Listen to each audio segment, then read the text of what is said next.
तो the estimates है कि इंडिया में 500 मीटिंग्स होंगे इस साल में। About 500 working meetings of various aspects of G20 and SCO. हम लोगों को इन्होंने जहल ही बना के रखा है। लेकिन पाकिस्तान तो कहता है कि इंडियन लॉबी है जिसकी वजह से पाकिस्तानियों को आगे नहीं आने दिया जाता। नहीं, वो देखिए अपनी काबिलियत की वजह से आई है। ये चीज़ का तो हम भी अपने बड़ों से सुनते थे कि 70-75 में उनके अंदर एजुकेशन का निज़ाम बहुत अच्छा बन गया हुआ था। इट इज़ वेरी इंपॉर्टेंट, जो स्केल पे इंडिया खेल सकता है कोई दूसरी मुल्क सिवाय चाइना के नहीं खेल सकती। जय हिंद दोस्तों, आप सबका फिर से स्वागत है मेरे एक नए वीडियो में। दोस्तों, G20 2022 का सेशन लगभग खत्म हो गया है। G20 2023 की मेजबानी करेगा। G20 समिट पीएम मोदी के हाथ देकर ये सारे देशों को बता दिया गया है कि 2023 में भारत में आने के लिए तैयार। 2022 के G20 समिट में पीएम मोदी का जो कद पाकिस्तान मीडिया ने और पूरी दुनिया ने देखा है, उससे पाकिस्तान बहुत ही हैरान है। दुनिया में भारत का कद बढ़ता ही जा रहा है और पाकिस्तान को कोई पूछ भी नहीं रहा है। इसी कारण पाकिस्तानी परेशान है। दोस्तों, बहुत ही इंटरेस्टिंग वीडियो है, कृपया पूरा देखिए, चैनल को सब्सक्राइब कीजिए। इसमें स्टेक होल्डर्स आएंगे, पॉलिसी मेकर्स भी आएंगे, इकोनॉमिक। तो ये जो छोटे छोटे 500-600 मीटिंग्स होने वाले हैं इंडिया में, that will establish India. Imagine कितने लोग आएंगे दुनिया से for all of these meetings, right? जो experts in every field who are in Europe, in Far Asia, जो अगर इंडिया के बारे में सोचते हैं तो खाली वेकेशन पे ताजमहल के लिए आना चाहते हैं, but now they are coming on work related issues. अगर वो एनवायरनमेंट के लिए भी आ रहे हैं, वो दूसरी चीजें भी देख सकते हैं। So for India, this leadership is a huge bonanza कि India presents its best face forward to the rest of the world. तो पाकिस्तान जैसा मुल्क जो डेट के नीचे दबा हुआ है, उसकी फॉरेन पॉलिसी क्या होगी? उसकी foreign policy controlled foreign policy होगी। आप चाइना में जाते हैं विजिट करने के लिए, आप तो रोल ओवर के लिए जा रहे हैं। आप कह रहे हैं मेरे कर्जे रोल ओवर कर दो। सऊदी अरब जा रहे हैं तो आप कहते हैं कि हमें जो आपने पैसे देने हैं हमारे बैंकों में रख दें या हमें क्रेडिट पे ऑयल दे दें। और दूसरी तरफ वही सऊदी अरब है, फॉरेन पॉलिसी समझे, वही सऊदी अरब है जो $70 अरब की चाइना इंडिया में कर रहा है इन्वेस्टमेंट। ये है foreign policy. It is quite possible कि एससीओ के मीटिंग के लिए पुतिन आ जाए, क्योंकि this is India, he will feel comfortable. Putin G20 के लिए नहीं आए थे, but he might come to India twice, who knows. So I think it is going to be very important. और एक मजे की चीज ये है, I don't know whether people have noticed कि शायद इंडिया एक ऐसी ही जगह है जहां सब आ सकते हैं। अगर ये G20 की मीटिंग आप लंदन में रखें तो पुतिन नहीं जा सकते।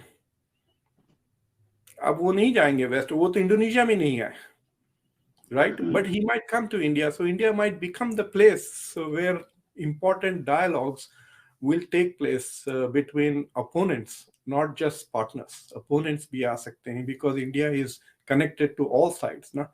इंडिया चाइना के साथ भी ताल्लुकात है, रशिया के साथ भी है, वेस्ट के साथ भी है।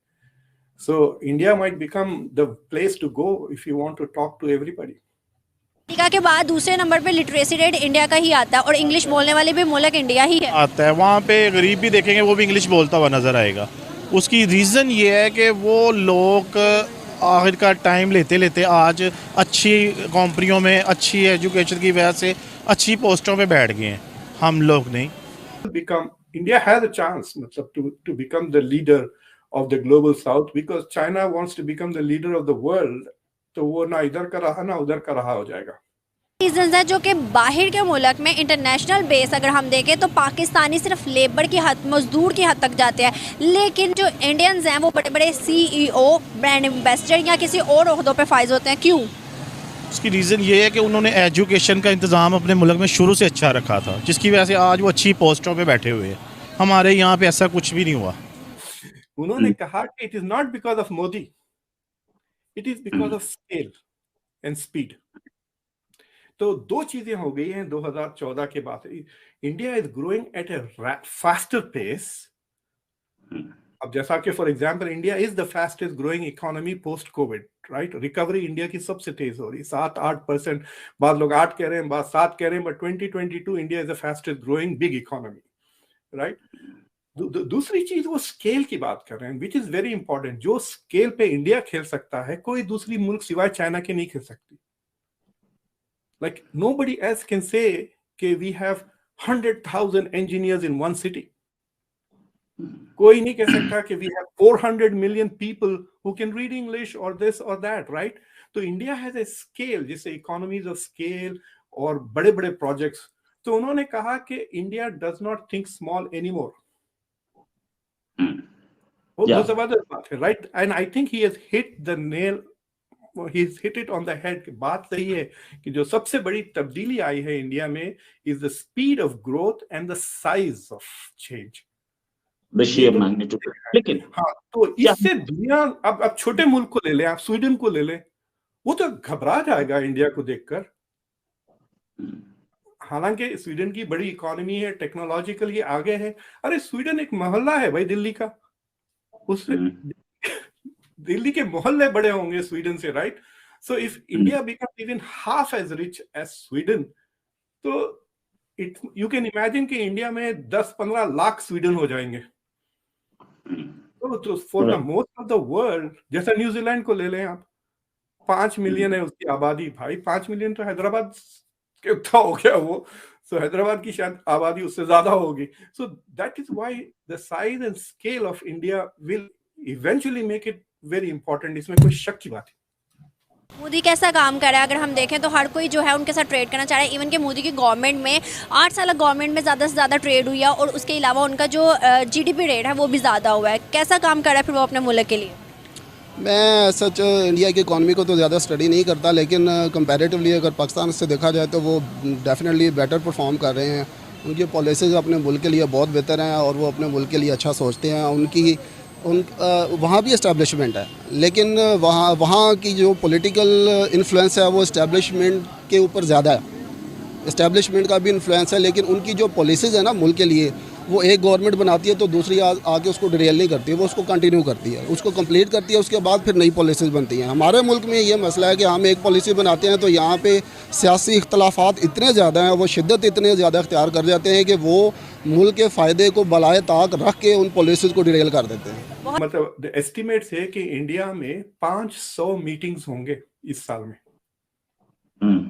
About 500 working meetings of various aspects of G20 and SCO at different levels, ministers level, treasury levels, foreign ministers level, assistant secretaries.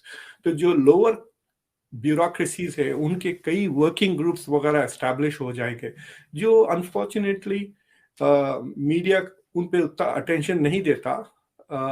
Basically they will be covered by जो स्कॉलर्स उसको स्टडी करते हैं वो specific field. For example environmental पे कई meetings होंगे, green energy पे कई मीटिंग्स होंगे, राइट, जिसमें स्टेक होल्डर्स आएंगे, पॉलिसी मेकर्स भी आएंगे, इकोनॉमिक। तो ये जो छोटे छोटे 500-600 मीटिंग्स होने वाले हैं इंडिया में, that will establish India. Imagine कितने लोग आएंगे दुनिया से for all of these meetings, right? जो experts in every field who are in Europe, in Far Asia, जो अगर इंडिया के बारे में सोचते हैं तो खाली वेकेशन पे ताजमहल के लिए आना चाहते हैं, but now they are coming on work related issues. अगर वो एनवायरनमेंट के लिए भी आ रहे हैं, वो दूसरी चीजें भी देख सकते हैं। So for India, this leadership is a huge bonanza कि India presents its best face forward to the rest of the world.